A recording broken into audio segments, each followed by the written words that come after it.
مجید Iqbal metro seven Pakistan کے ساتھ اس وقت موجود ہوں کے ڈی اے لیبر یونین کے آفس میں. ہمارے ساتھ موجود ہے کے ڈی اے لیبر یونین کے صدر قمر ظفر خان. آئین سے بات کریں. یہ یقین دلاتے ہیں کہ ہم وقت آپ کے ساتھ تعاون کرنے کو تیار ہیں، مگر کے ڈی اے ملازمین کے مسائل اور ان کی پریشانیوں کا ازالہ کرنا آپ کا فرض ہے. حکومت سندھ جو کے ڈی اے ملازمین کو تنخواہوں اور پنشن کی مد میں گرانٹ دے رہی ہے، اس میں فوری طور پر ڈبل کے طور پر اس کو ڈبل کیا جائے اور ان کے مسائل حل کیے جائیں.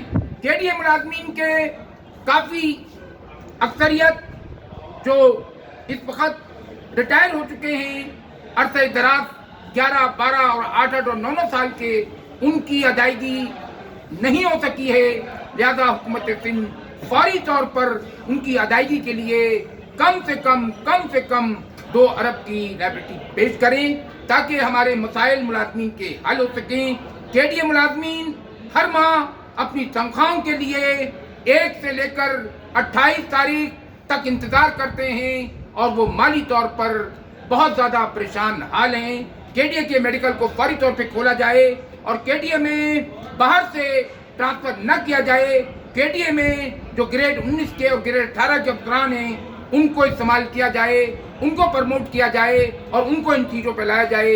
کے ڈی اے لیبر یونین کا یہ مطالبہ ہے حکومت سندھ سے. کے ڈی اے لیبر یونین زندہ باد. کے ڈی اے لیبر